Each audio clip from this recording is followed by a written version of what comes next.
الحمد لله نحمده ونستعينه ونستغفره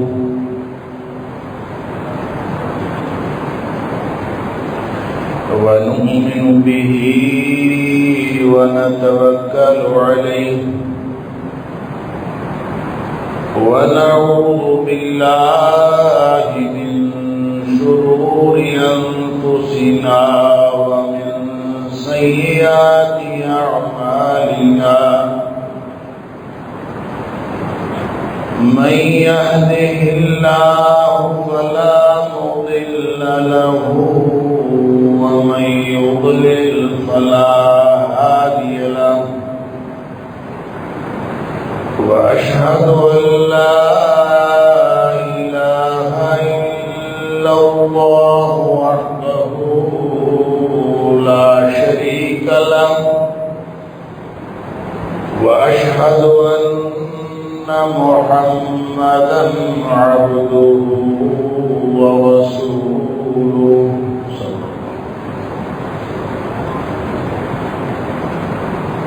أرسله بالحق بشيرا ونذيرا بين يدي الساعة فمن يطع الله ورسوله فقد رشد واهتدى ومن يعص الله ورسوله فقد ضل وغوى فإنه لا يضر إلا نفسه ولا يضر الله شيئا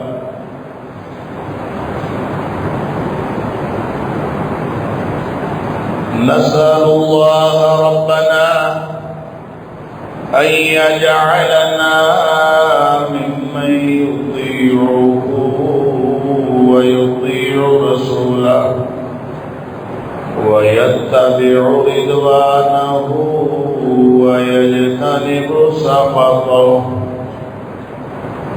فإنما نحن به وله أما بعد فإن خير الحديث كتاب الله وخير الهدي هدي محمد صلى الله عليه وآله وسلم وشر الأمور محدثاتها وكل محدثة بدعة وكل بدعة ضلالة وكل ضلالة في النار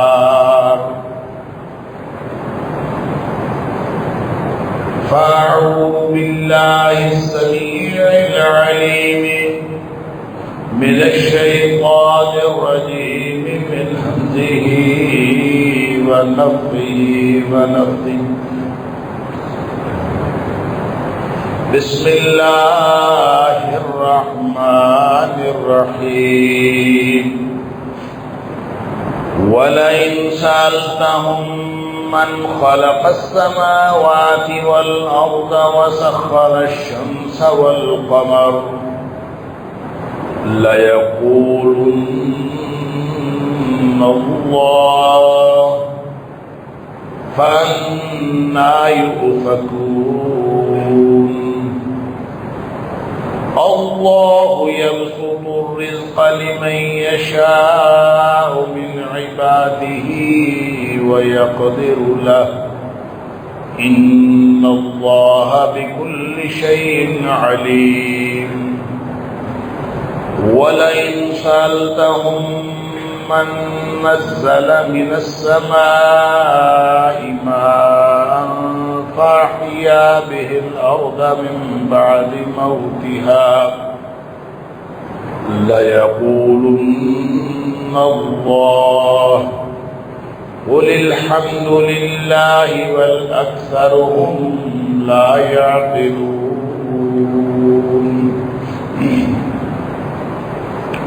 اے حبیب صلی اللہ علیہ وسلم، اگر آپ ان سے یہ پوچھیں کہ زمین و آسمان کس نے پیدا کیے ہیں، سورج چاند کس کے کنٹرول میں ہے، کس کے قبضے میں، کس کے قابو میں، لَيَقُولُنَّ اللَّهُ، تو لازماً وہ یہ کہیں گے، ان کا جواب یہ ہوگا کہ اللہ ہی خالق ہے اور اللہ ہی کے قبضے میں، اس کے کنٹرول میں سورج چاند۔ فَأَنَّىٰ يُؤْفَكُونَ، پھر یہ کدھر الٹے پھرے جاتے ہیں۔ اللہ ہی ہے جو جس کے لیے چاہتا ہے رزق کشادہ کرتا ہے، اور جس کے لیے چاہتا ہے اللہ رزق تنگ کر دیتا ہے۔ بے شک اللہ تعالیٰ ہر چیز کے بارے میں جاننے والا ہے۔ اور اگر آپ ان سے یہ پوچھیں کہ آسمان سے پانی کس نے برسایا جس سے مردہ کھیتی جو ہے وہ زندہ ہو گئی، فَأَحْيَا بِهِ الْأَرْضَ مِن بَعْدِ مَوْتِهَا، جس کے ذریعے سے اس نے زمین جو مردہ تھی اس کی موت کے بعد اس کو زندہ کر دیا، یہ پانی کس نے برسایا؟ ان سے پوچھے۔ لَيَقُولُنَّ اللَّهُ، یہ کہیں گے کہ یہ پانی اللہ نے برسایا۔ قُلِ الْحَمْدُ لِلَّهِ، آپ فرما دیجئے ہر قسم کی تعریف اللہ کی ہے۔ بل اکثرهم لا یعقلون، بلکہ ان میں سے جو اکثریت ہے وہ عقل نہیں رکھتی، سمجھتے نہیں۔ صدق اللہ العظیم۔ اللہ کریم نے جن باتوں میں ہم سب کو آزمایا ہے اور جن باتوں میں ہم سب کی آزمائش کی ہے، اس کو دو حصوں میں تقسیم کیا جا سکتا ہے، ایک عقیدہ ہے اور ایک عمل۔ عقیدہ دل کا عمل ہے، اور جس کو ہم عمل کہتے ہیں وہ اعضاء و جوارح کا عمل ہے۔ گویا ہر عمل کی دو پرتیں ہوتی ہیں، ہر عمل کی دو تہیں ہوتی ہیں، دو سطحیں ہوتی ہیں، دو لیولز ہوتے ہیں۔ ایک اس کا باطنی پہلو ہوتا ہے اور ایک اس کا ظاہری پہلو ہوتا ہے۔ ظاہری پہلو تو وہ ہے جو انسان اپنے جسم سے ادا کرتا ہے اور جس کو دوسرے لوگ بھی دیکھ لیتے ہیں، لیکن جو اس کا باطنی پہلو ہے وہ عقیدے سے تعلق رکھتا ہے۔ لہذا جب تک عقیدہ درست نہیں ہوگا اس وقت تک عمل درست نہیں ہو سکتا۔ کہ کسی بھی اچھے عمل کے لیے لِيَبْلُوَكُمْ أَيُّكُمْ أَحْسَنُ عَمَلًا، اللہ کریم نے جو ہمیں امتحان کے لیے بھیجا ہے، الَّذِي خَلَقَ الْمَوْتَ وَالْحَيَاةَ لِيَبْلُوَكُمْ أَيُّكُمْ أَحْسَنُ عَمَلًا، اللہ نے موت اور زندگی اس لیے دی ہے تاکہ تمہارا امتحان کرے کہ تم میں سے اچھے عمل کرنے والا کون۔ یہ جو اچھے عمل کا امتحان ہے حسن عمل کا، کثرت عمل کا نہیں۔ یہ نہیں کہا کہ لِيَبْلُوَكُمْ أَيُّكُمْ أَكْثَرُ عَمَلًا، تم میں سے زیادہ عمل کرنے والا کون ہے۔ زیادہ کا امتحان نہیں، اچھے کا امتحان ہے، بہترین کا امتحان۔ احسن تو کون تم میں سے سب سے اچھا عمل کرتا؟ جو اچھے کی ڈیفینیشن کیا ہے؟ اچھا عمل کون سا ہوتا ہے؟ اچھا عمل وہ ہوتا ہے جس میں دو خصوصیات پائی جاتی ہیں، گویا اس میں باطنی پہلو بھی کور کیا جاتا ہے اور اس کا ظاہری پہلو بھی کور کیا جاتا ہے۔ باطنی پہلو عمل کا یہ ہے کہ وہ عمل خالص اللہ کے لیے ہو، اس کے علاوہ کوئی مقصد نہ ہو، خالص اللہ کے لیے۔ اور ظاہری پہلو اس کا یہ ہے کہ وہ عمل نبی کریم صلی اللہ علیہ وسلم کی سنت کے مطابق ہو۔ اگر یہ دو خصوصیات اس کے اندر پائی جاتی ہیں تو وہ عمل اچھا عمل ہے، وگرنہ وہ اچھا عمل نہیں۔ ساری دنیا کے اندر اچھائی برائی کے تصورات پائے جاتے ہیں، خیر اور شر، اچھائی اور برائی فلاسفہ کا بھی بڑا محبوب موضوع رہا ہے۔ ہر فلسفی نے خیر اور شر کے بارے میں اپنے اپنے خیالات کا اظہار کیا ہے۔ کسی نے کسی چیز کو خیر کہا، کسی نے کسی چیز کو خیر کہا، لیکن اب خیر کسی فلسفی کی ذہن کا جو نتیجہ ہے، فلسفی کی سوچ کا جو نتیجہ ہے، وہ بھی خیر نہیں ہے. اور پورا معاشرہ مل کے اگر یہ طے کر لے کہ فلاں چیز خیر ہے اور فلاں چیز شر ہے، فلاں چیز اچھی ہے فلاں چیز بری ہے، سارا معاشرہ طے کر لے، پارلیمنٹ کے اندر ووٹنگ ہو جائے، پورا ملک اپنے نمائندوں کے ذریعے سے ایک قانون بنا دے کہ فلاں چیز اچھی ہے اور فلاں چیز بری ہے، وہ چیز اچھی اور بری نہیں ہو سکتی جب تک اس پر اللہ کا حکم نہ ہو. اچھی اور بری چیز ان اللہ یحکم ما یرید، اللہ جو چاہتا ہے وہ حکم دیتا ہے. یہ اللہ کا استحقاق ہے کہ وہ جو چاہے حکم دے. لہذا فلاسفہ نے تو یہاں تک کہہ دیا، جب آپ اپنی سوچ سوچیں گے اور اپنی سوچ سے کسی چیز کو اچھا اور کسی چیز کو برا کہیں گے تو پھر اس کی تو کوئی حد نہیں ہے نا، اس کی کوئی لمٹ نہیں. ہو سکتا ہے کوئی چیز میرے لیے اچھی ہو، آپ کے لیے اچھی نہ ہو سکتا وہی قانون ہو. ایک ہی قانون ہوتا ہے، وہ قانون پولیس کے لیے اچھا ہوتا ہے کیونکہ پولیس اس قانون کے ذریعے سے لوگوں کو پکڑتی. عوام کے لیے وہ اچھا نہیں ہوتا کیونکہ وہ پکڑے جاتے ہیں، اس لیے ان کے لیے اچھا نہیں ہوتا. لہذا ایک ہی قانون کسی کے لیے اچھا ہو سکتا ہے، کسی کے لیے برا ہو سکتا ہے. ایک ہی چیز کسی کے لیے اچھی ہو سکتی ہے، کسی کے لیے بری ہو سکتی ہے. لہذا فلاسفہ نے یہاں تک کہہ دیا کہ جو چیز جس کے لیے اچھی ہے وہ اس کے لیے خیر ہے، اور جو چیز دوسرے کے لیے اچھی ہے وہ اس کے لیے خیر ہے. لہذا اچھائی کا معیار ڈھونڈنے کی بھی ضرورت نہیں ہے، یہ تلاش کرنے کی بھی ضرورت نہیں ہے کہ اچھائی کہاں ہے. بس جو چیز مجھے اچھی لگتی ہے وہ اچھی ہے، جو مجھے فائدہ دیتی ہے وہ میرے لیے اچھی ہے، جو آپ کو فائدہ دیتی ہے وہ آپ کے لیے اچھی ہے. بس اسی پہ وہ اس نے پروٹاگوراس ایک فلسفی آیا، سوفسطائیہ کے نام سے اس گروہ کو کہتے ہیں. اس گروہ کا نام ہے سوفسطائیہ. تاریخ میں یعنی فلسفہ یونان میں جب یونانی فلسفہ ڈکلائن کا شکار تھا، جب یونانی فلسفے کے اندر وہ جو عروج ہے، وہ جو ارسطو کے سے پہلے سقراط کے دور میں آیا، سقراط اور افلاطون اور ارسطو عروج، اس سے پہلے جب بالکل یہ گراوٹ کا شکار تھا تو وہ گراوٹ کی انتہا یہ تھی کہ اس دور میں سوفسطائیہ نے اپنے فلسفے کو رائج کر رکھا. اور وہ فلسفہ کیا تھا؟ وہ فلسفہ یہ تھا کہ جو تمہیں اچھا لگے وہ تمہارے لیے خیر ہے، جو مجھے اچھا لگے وہ میرے لیے خیر ہے، جو تمہیں برا لگے وہ تمہارے لیے برائی ہے، جو مجھے برا لگے وہ میرے لیے برائی ہے. خیر اور شر اجتماعی طور پر، آفاقی طور پر، عالمگیر طور پر ڈھونڈنے کی ضرورت ہی نہیں ہے. ہر شخص جس کے اندر فائدہ محسوس کرتا ہے وہ اس کو خیر کہہ لے، اور جس کے اندر نقصان محسوس کرتا ہے اس کو شر کہہ لے. Man is the measure of all things. انسان خود ہر چیز کا پیمانہ ہے.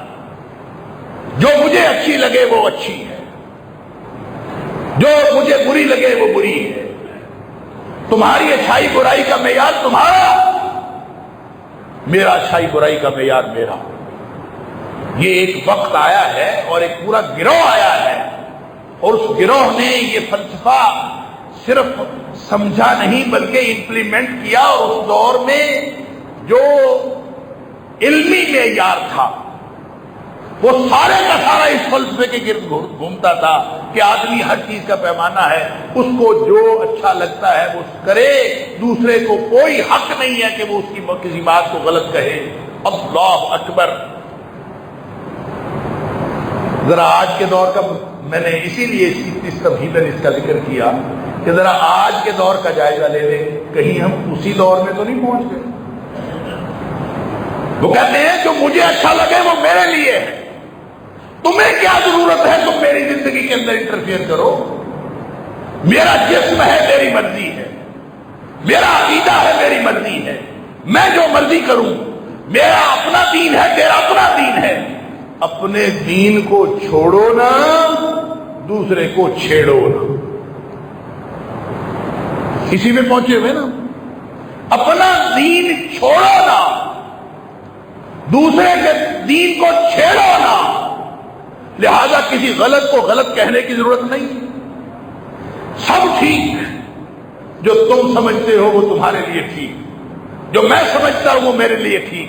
اور بھائی یہی تو وہ تخریب کا دور تھا، یہی تو سوفسطائیہ کا موقف تھا، جہاں علم کی دیوار ختم ہو، جہاں علم کی دیوار ڈھہ گئی تھی، جہاں علمی طور پر پورے معاشرے کے اندر تخریب کاری ہو گئی تھی۔ جب تخریب کاری کا دور تھا تو آدمی ہر چیز کا پیمانہ تھا۔ آج جدید دور کی تخریب کاری ہے تو آج بھی انسان ہر چیز کا پیمانہ۔ کسی کو توحید بتائیں، وہ کہتا ہے تیری توحید تیری، میری توحید وہ جو میری سمجھ میں آئے۔ کسی کو عقیدہ رسالت بتائیں، وہ کہتا ہے تیرا عقیدہ رسالت اپنا، میرا عقیدہ رسالت اپنا۔ ہر شخص نے دین کی انٹرپریٹیشن اپنی کر رکھی ہے، ہر گروہ نے اپنی دین کی انٹرپریٹیشن کر رکھی ہے۔ اللہ اکبر۔ اور یوں چاہے کوئی عقیدے کی بات ہو اور چاہے کوئی عمل کی بات ہو، آپ کسی کو کیا کہیں، ہر شخص کا معیار ہی اپنا۔ یہ تخریب کاری کے دور، یہ تخریب علمی اور عقلی اور سمجھ کے اور کہہ لیجئے دانش کی تخریب کے جو ادوار ہیں، یہ بہت سارے آئے ہیں۔ نبی کریم صلی اللہ علیہ وسلم جب تشریف لائے تو وہ بھی تو تخریب عام کا دور تھا نا۔ اس وقت بھی تو ہر چیز ختم ہو چکی تھی، نہ کوئی عقیدہ بچا تھا، نہ کوئی عمل بچا تھا، نہ کوئی اخلاق بچا تھا، حالات بہت خراب تھے۔ اللہ نے اس قوم کو اس کے اوپر رحمت کی کہ اللہ تعالیٰ نے ایک نبی بھیج دیا اور اللہ کے رسول صلی اللہ علیہ وسلم نے آ کے ان کو دین بتایا، دین کا معیار بتایا، عقیدہ بتایا، عقیدہ توحید بتایا، عقیدہ آخرت بتایا، عقیدہ رسالت بتایا، اس کے ساتھ جڑے ہوئے سارے عقیدے بتائے، پھر ٹھیک اور اچھے عمل کی ڈیفینیشن کی، لوگوں کو سیدھے راستے پر لگایا۔ انسانیت ایک دفعہ پھر تباہی سے بچ گئی۔ اور آج اگر میں اور آپ ہم سب اپنے اپنے دین پہ ڈٹے رہیں اور قرآن اور حدیث سے جس عقیدے کی ہمیں خبر ملتی ہے اس کے ذریعے سے اصلاح کی بات نہ کریں، تو آج کے دور میں کہا جاتا ہے کہ یہ سب سے اچھا آدمی اپنے دین کی بات کرتا ہے، بس کسی اور کو کچھ نہ۔ تو نبی اکرم صلی اللہ علیہ وسلم کے دور میں جو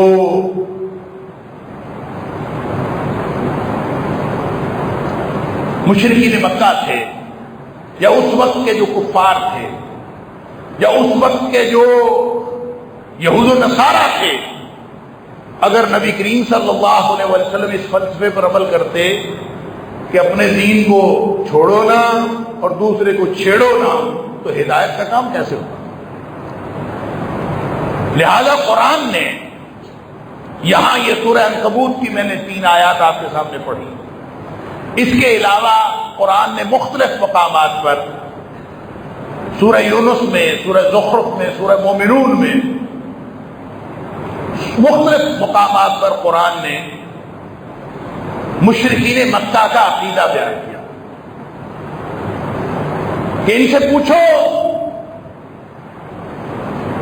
کہ زمین و آسمان کا خالق کون ہے، ان سے پوچھو سورج چاند ستارے سب کس کے کنٹرول میں ہے، کائنات کا مدبر کون ہے، رزق کون دیتا ہے، رزق کون فراخ کرتا ہے، رزق کون تنگ کر دیتا ہے، کون آسمان سے بارش برساتا ہے، ان سے پوچھو گے تو یہ کہیں گے لَيَقُولُنَّ اللَّهُ، ان کا جواب یہ ہوگا کہ اللہ ہی سب کچھ کرتا ہے۔ اللہ اکبر، جب اللہ سب کچھ کرتا تو تمہارا عقیدہ کہاں گیا؟ تمہارا عمل کہاں گیا؟ تمہاری گمراہیاں کیوں ہیں؟ فَأَنَّىٰ يُؤْفَكُونَ، قرآن سوال کرتا ہے۔ جب عقیدہ توحید یہ ہے کہ سب کچھ اللہ کرتا تو پھر مسئلہ کیا ہے؟ پھر میرے اور تیرے عقیدے میں فرق کیوں ہے؟ پھر یہ کیوں فرق ہے کہ تیری توحید تجھے کچھ اور بتاتی ہے، میری توحید مجھے کچھ اور بتاتی ہے؟ فَأَنَّىٰ يُؤْفَكُونَ، اللہ اکبر۔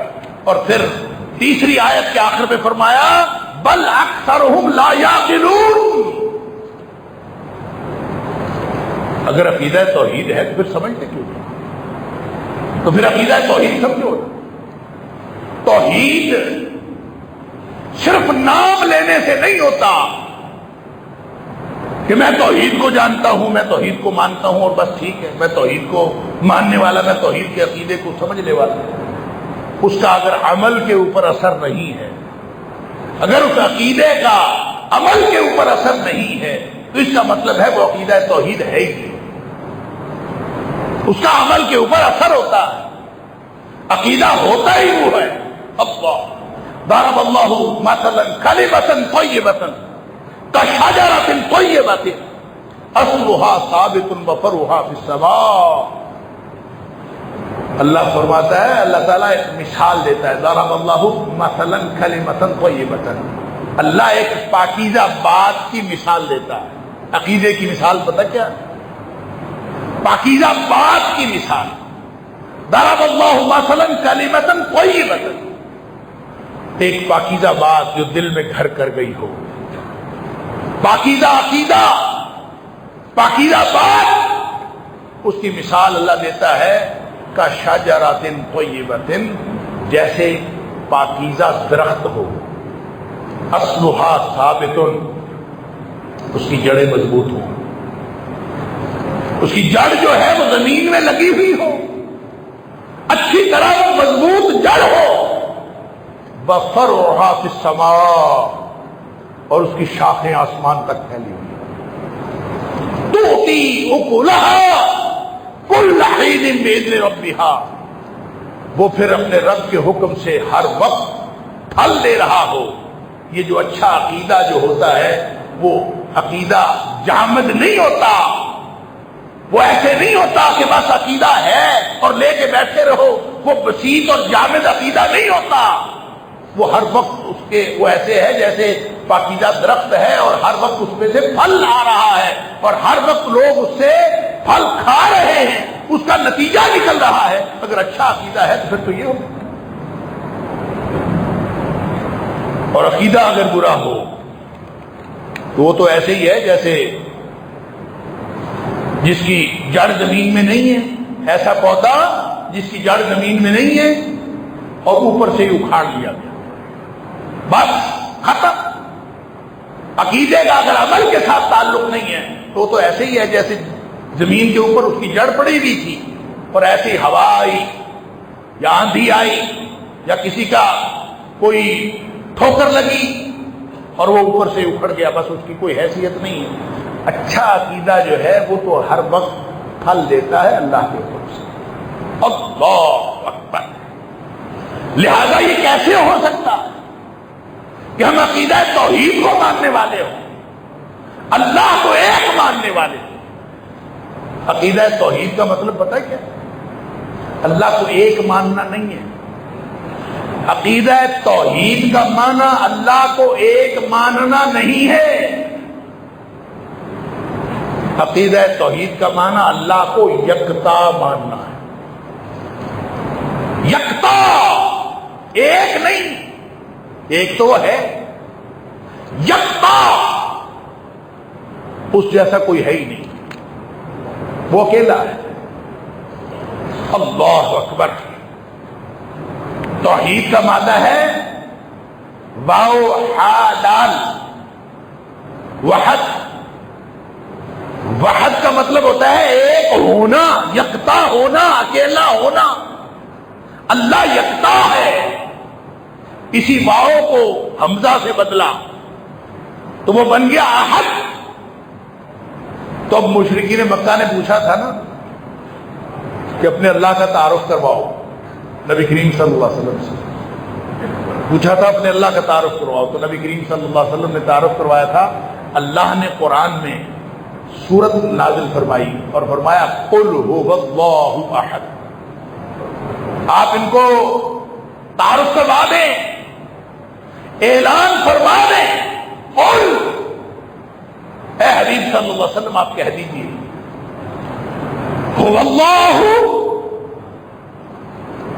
واحد نہیں کہا، واحد کا مطلب ایک، ایک نہیں، احد، یکتا ہے، وہ اکیلا ہے۔ یہ عقیدہ رکھنا کہ اللہ اکیلا ہے، یکتا ہے، یہ توحید ہے۔ یکتا ہے، کس اعتبار سے یکتا ہے؟ تین اعتبار سے یکتا ہے۔ جب تک کوئی شخص یہ نہیں سمجھتا تین اعتبار سے اللہ کی ذات یکتا ہے، اس وقت تک توحید مکمل نہیں ہو۔ ایک تو ذات کے اعتبار سے قل هو اللہ احد، وہ ذات کے اعتبار سے اکیلا ہے، یکتا ہے، اس جیسا کوئی نہیں۔ اللہ اکبر۔ قرآن کہتا ہے لا تضربوا للہ الامثال، اللہ کو سمجھنے کے لیے، اللہ کی ذات کی معرفت حاصل کرنے کے لیے، اللہ کو سمجھنے کے لیے، اس کی ذات کو سمجھنے کے لیے مثالیں نہ دو ایک دوسرے کی۔ لا تضربوا للہ الامثال، کیسے یکتا ہے، اس کا علم کیسا ہے، اس کی ذات کیسی ہے، اس کا ہاتھ کیسا ہے، اس کی کرسی کیسی ہے، اس کی آنکھ کیسی ہے، اس کی ٹانگ کیسی ہے، اس کا پاؤں کیسا ہے۔ قرآن کے اندر یہ سارے تذکرے ہیں۔ اس کا بیٹھنا کیسا ہے، اس کا استوا کیسا ہے۔ الرحمن علی العرش استوى، رحمان عرش پہ ہے، عرش پہ مستوی ہے، اس کا مستوی ہونا کیسا ہے، اس کی کرسی کیسی ہے، اس کا ہاتھ کیسا ہے، اس کا پاؤں کیسا ہے، یہ سب کچھ کیسا ہے، سوال پیدا ہوتا ہے۔ اللہ نے جواب دیا لا تضربوا للہ الامثال، اللہ کے لیے کوئی مثال بیان نہ کیا کرو۔ ہم یہاں تو کہہ دیتے ہیں نا، یا گنتی گن لیتے ہیں کہ فلاں چیز ایسی ہے، فلاں چیز فلاں جیسی ہے، فلاں جتنی ہے مقدار بنا بیان کر دیتے ہیں، تعداد بیان کر دیتے ہیں اتنی۔ اللہ کے لیے نہ کوئی تعداد بیان کی جا سکتی ہے، نہ کوئی مقدار بیان کی جا سکتی ہے، نہ کوئی مثال بیان۔ پھر کیا کہنا ہے اللہ کے بارے میں؟ کیا کہنا ہے؟ سمجھنا ہو اللہ کی ذات کو، یکتائی کو، اللہ کی یکتائی کو سمجھنا، تو کیسے سمجھنا؟ قرآن کہتا ہے ایسے سمجھو کہ لیس کمثلہ شیء، یوں سمجھو کہ اس جیسا کوئی ہے ہی نہیں۔ جب اس جیسا کوئی ہے ہی نہیں تو پھر مثال کیسے بیان کی جاتی؟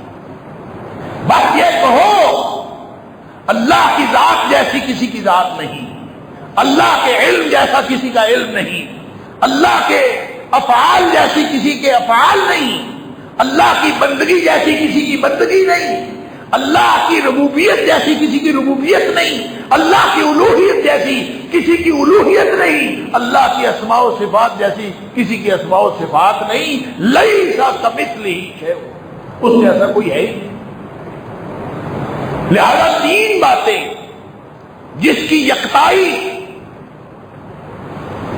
افراد کا مطلب یکتائی، تنہائی، تفرد، اکیلا، اس میں کوئی اس کے مقابلے میں مثل نہیں ہے۔ وہ تین باتیں کیا ہیں؟ ایک ہے اللہ کی ذات، ایک ہے اللہ کی عبادت، اور ایک ہے اللہ کے افعال، اللہ کے کام۔ لہذا پہلی قسم کو توحید ربوبیت کہتے ہیں، دوسری قسم کو توحید الوہیت کہتے ہیں، اور تیسری قسم کو توحید اسماء و صفات کہتے ہیں۔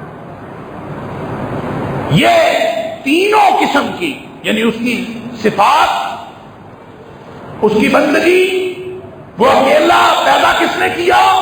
اللہ نے۔ سورج چاند کس کے کنٹرول میں ہے؟ اللہ کے۔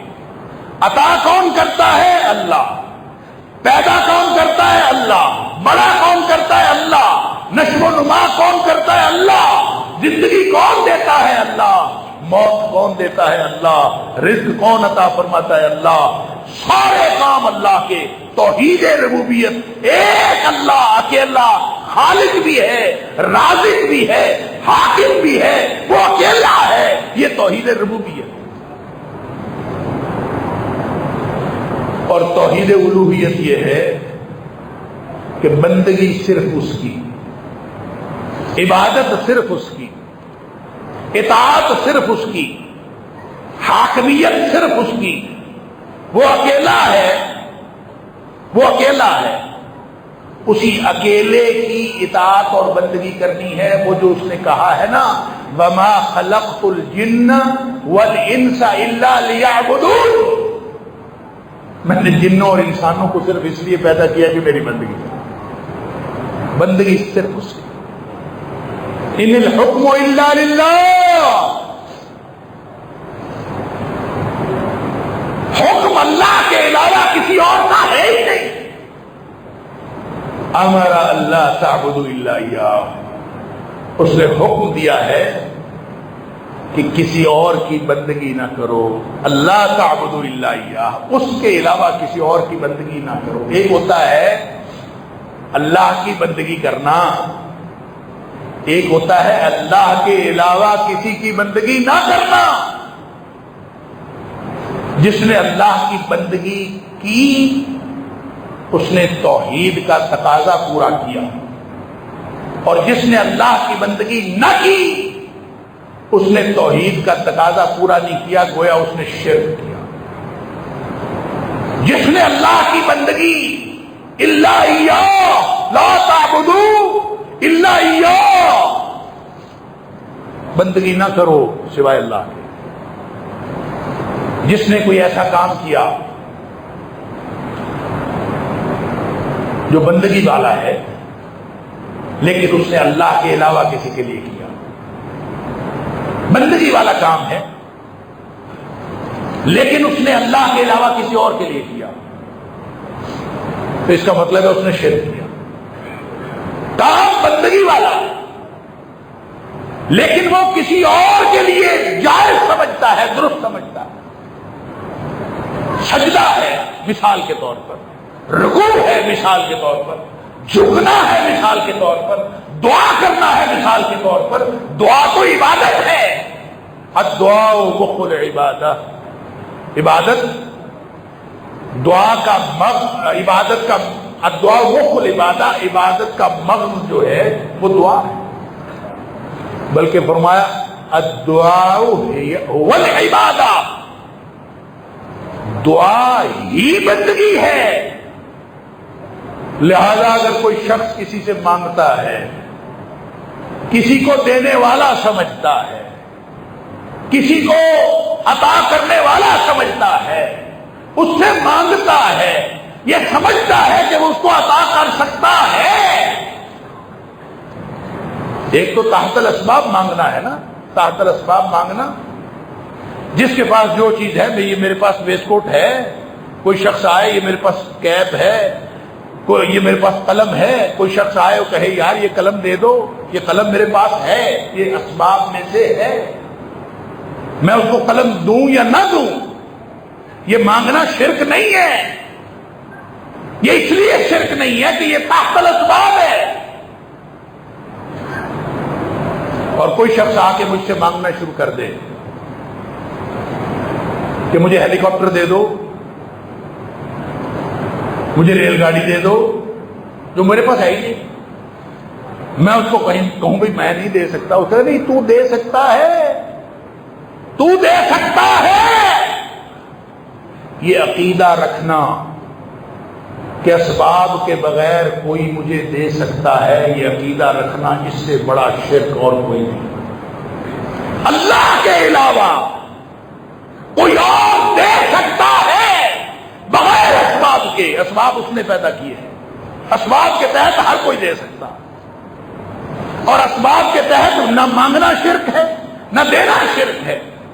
لیکن اسباب کے علاوہ ایک آدمی فوت ہو گیا، قبر میں پڑا ہے، اور میں عقیدہ رکھوں وہ مجھے دے سکتا ہے، اس سے بڑا شرک اور کیا ہوگا؟ جس کا دنیا سے عمل منقطع ہو گیا، نبی اکرم صلی اللہ علیہ وسلم نے فرمایا اذا مات الانسان انقطع عملہ، جب انسان فوت ہو جاتا ہے تو اس کے سارے اعمال منقطع ہو جاتے ہیں، وہ دنیا سے منقطع ہو جاتا ہے، الا لإحدى ثلاث، ہاں تین باتیں باقی رہتی ہیں۔ اگر اس نے دنیا میں کسی کو کوئی علم پڑھایا ہے، نفع والا علم اس نے پڑھایا ہے، لوگ اس پر عمل کرتے ہیں، اس علم سے نفع اٹھاتے ہیں، اس کا فائدہ اس کو مرنے کے بعد بھی ہو رہا ہے۔ یا اس نے کوئی صدقہ جاریہ والا کام کیا ہے، کہیں کوئی درخت لگا دیا ہے، لوگ اس کے سائے میں بیٹھتے ہیں، اس کا پھل کھاتے ہیں، کہیں کوئی مسجد بنا دی ہے، لوگ اس میں نمازیں پڑھتے ہیں، لوگ کوئی بھی اس کے کیے ہوئے کام سے فائدہ اٹھا رہے ہیں کسی بھی طرح کا، اس نے سڑک بنوا دی ہے، لوگ اس کو فائدہ اٹھا رہے ہیں، اس کا بھی فائدہ اس کو ملتا ہے۔ بس یہ تین کام۔ اور تیسرا کام ولد صالح، اس کی نیک اولاد ہے، یدعو لہ، جو اس کے لیے دعائیں کرتی ہے۔ بس یہ تین ہیں جس کا فائدہ پہنچتا ہے، باقی سارے معاملات انقطع عملہ، سارے معاملات منقطع ہو گئے۔ اب اگر کوئی شخص سمجھتا ہے کہ منقطع نہیں ہوئے، بابا جی مجھے دلا سکتے ہیں، بابا جی سے مانگا جا سکتا ہے، بابا جی کیا، کسی ولی اور پیر کی بات تو کیا، یہ مانگنا کسی نبی سے بھی مانگنا فوق الاسباب، کسی نبی کے بارے میں بھی یہ عقیدہ رکھنا کہ کوئی نبی بھی فوق الاسباب دے سکتا ہے، اس سے بڑا اور کوئی شرک نہیں۔ لہذا اللہ تعالیٰ مجھے اور آپ کو، ہم سب کو ہر طرح کے شرک سے بچائے۔ توحید ربوبیت، اللہ کو ایک ماننا۔ اب یہ جو عقیدہ یہاں میں نے عرض کیا، یہ عقیدہ کن کا بیان کیا؟ مشرکین مکہ۔ ان سے پوچھو آسمان زمین کس نے پیدا کی؟ اللہ نے۔ سورج چاند کس کے کنٹرول میں؟ اللہ کے۔ رزق کون دیتا ہے؟ اللہ۔ بارش کون برساتا ہے؟ اللہ۔ سب کچھ اللہ کرتا ہے۔ یہ کہتے ہیں لَيَقُولُنَّ اللَّهُ، سب کچھ اللہ کرتا ہے، پھر مشرک کیوں ہوئے؟ مشرک کیوں ہوئے؟ مشرک اس لیے ہوئے کہ جو بندگی کرنی تھی نا اللہ کی، وہ انہوں نے اپنے بتوں کی کرنی۔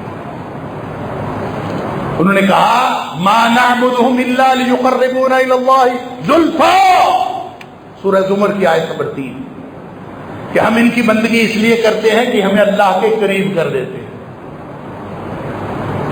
اس کا مطلب ہے اللہ قریب نہیں ہے، اللہ قریب نہیں، یہ ایمان نہیں ہے کہ اللہ قریب ہے۔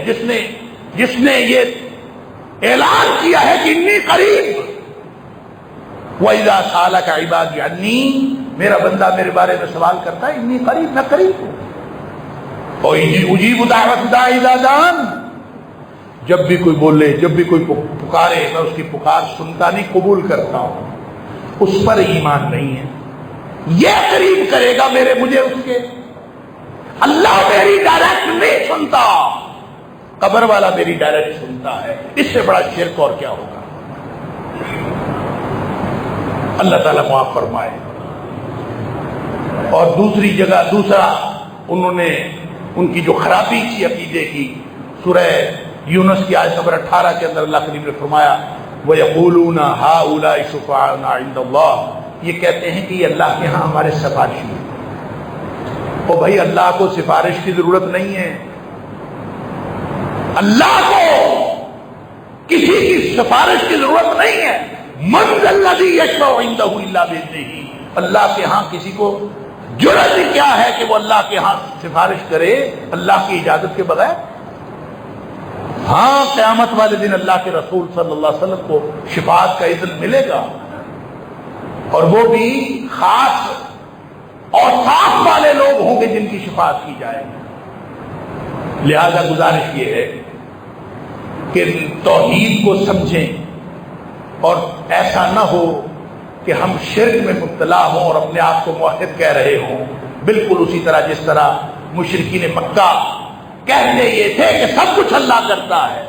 کہیں ایسا نہ ہو کہ ہم بھی یہ کہتے ہوئے کہ سب کچھ اللہ کرتا ہے کوئی ایسے اعمال سر انجام دے رہے ہوں جو شرک والے ہیں۔ اللہ تعالیٰ ہمیں ہر قسم کے شرک سے بچائے۔ نبی اکرم صلی اللہ علیہ وسلم نے دعا سکھائی، یہ دعا پڑھتے رہنا چاہیے، ہر قسم کے شرک سے بچتے بھی رہنا چاہیے اور یہ دعا کرتے رہنا چاہیے۔ اللہم انی اعوذ بک من ان اشرک بہ شیئا اعلمہ واستغفرک لما لا اعلم، اللہ مجھے اس شرک سے بھی بچا جس شرک کا مجھے علم ہے، اور اللہ مجھے اس شرک سے بھی بچا جس شرک کا مجھے علم نہیں ہے۔ اللہ تعالیٰ مجھے اور آپ کو سب کو ہر طرح کے شرک سے محفوظ فرمائے۔ وآخر دعوانا الحمدللہ۔